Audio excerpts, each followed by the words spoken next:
4, which is titled An Act Promoting the Civil Rights and Inclusion of American Muslims in the Commonwealth. So, this bill establishes a permanent 11-member state commission focused on the status of American Muslims in Massachusetts. What? Okay, yeah, hold on. Let me get comfortable. What are you saying? There's a bill with 11 members who are doing what? That's right, Jillian, that's right. And let me tell you something. I am here behind enemy lines. Now, you mentioned that we have an organization that you said is branded a terrorist group by Florida, by Texas, and by the United Arab Emirates. And as we know, they are asking for a permanent seat, a permanent chair inside of our state government. And of course, Beacon Hill said, sure, that sounds like a good idea. That sounds like a win to us. But remember one thing, when both Texas and Florida tried to enforce this, guess who decided to show up? It's the ACLU. In Florida, they became CAIR's lawyer, along with somebody else that you and I have both talked about here, which is the Southern Poverty Law Center. Now, this is what you're not going to believe. Back in 2024, our legislatures, they stood up for an anti-Semitism commission, which was temporary, by the way. But during that timeline, CAIR, the Council of American Islamic Relations in Massachusetts, this chapter specifically, they went to our governor. They went to Governor Healy, and they asked her in a letter to veto that commission. They wanted to eliminate that commission based on 3 separate reasons, which again are on the record. Number 1, it prioritizes one religious group. Number 2, it skipped the process. And number 3, that it might chill speech. But within that same window of time, within that same building, CAIR was lobbying for a permanent commission of their own. So they were effectively trying to kill one religious commission with one hand while simultaneously building another permanent religious commission on the other. How does this make any sense? Let me tell you something. It is very obvious that these people, they do not want equal rights. They want all of the rights. That's the way that it goes. They want all of the rights, which leads me to think, how is it possible that our legislators here could look at this timeline the same way that I looked at this timeline and not see some kind of red flag? Is it not some kind of tell? How is it possible that none of them stood up in that building and said, you know what, hold on a second here, guys. We just heard from this exact organization that a commission built around a single religion is preferential and it's improper. And now they're in this same exact building asking us to build one for them and make it permanent. How does that make any sense? Am I missing something here? I don't know if this legislature has been compromised. I don't know if this legislature has been co-opted or if this is just some level of suicidal empathy. I really don't understand what the hell is going on here. So I appreciate you bringing up Massachusetts. We need more attention on Massachusetts right now because we are digging ourselves into the grave. That is what's happening. And let me tell you something.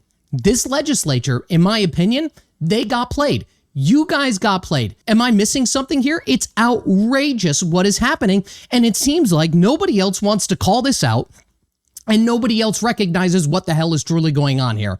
Look at it this way. It may even be more outrageous when you look at the numbers to why they had the commissions in the first place. So over the weekend, I looked at the Executive Office of Public Safety, and in 2024, there was 147 anti-Jewish incidents. Now, in contrast, there were 11 anti-Muslim.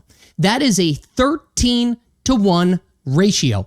And yes, before somebody spouts off in the comment section here, I am aware about per capita. I am aware there are about 2.5 times more Jewish residents in Massachusetts than there are Muslim residents. But look, you could do any level of mental gymnastics and math to try to prove that I'm wrong.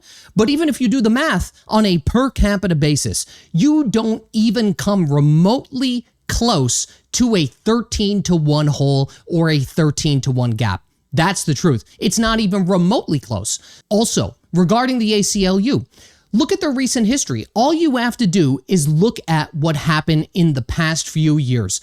They have fought against the Anti-Semitism Awareness Act. They have fought in IHRA definition on campuses in executive orders and in legislation. They've done this over and over again. I'm not saying I'm pro or against these things, but what I am saying is that when it comes to anti-Israel campus protesters, there's nowhere to be found. And they have been counsel for CAIR in federal court right now in Florida. You see what I'm saying here? If you try to find a single case where the ACLU took the reins or took the lead on protecting Jewish students from what happened on campuses after October 7th, take your time. You can't, because they weren't there. They were like Houdini on these issues. But when it comes to attempting to block 2 statues of Catholic saints on a police station in Quincy, we have a full-blown litigation team that's headed for the state's highest court. I don't know if you know this, but the ACLU also launched a multi-state campaign educating the public to replace our Republican sheriffs with Democrat sheriffs to further block any future 287G agreements. They did this statewide. It wasn't only Massachusetts. I think that they did this in California. I think that they did this in New York as well. They just don't want sheriffs to cooperate with ICE. So what they did is they ran like this psyop to try to get the public to realize, hey, there's a lot of sheriffs within certain counties that are cooperating with ICE. We need to replace them. That's the truth. That'll be a future video, by the way. But the key here is when CAIR asked Maura Healey to strangle a commission on anti-Semitism, the ACLU, they weren't on top of that letter either. They weren't there. Again, they were missing, but they sure as hell are counsel of record for CAIR in a Florida federal courtroom right now. And let me be clear about something here, because I'm sure somebody will clip me out of context. This isn't about one religion versus another religion. This is about a lobbying operation that wrote a rule for everybody else and exempted itself, and a legislature that watched it happen and voted yes anyway. That is the key. That is the point of this video. Nothing is unilateral. Okay, not only in the eyes of the legislature or the politicians, but it is also seems to be not unilateral in the eyes of the ACLU either. That's it. I'm done.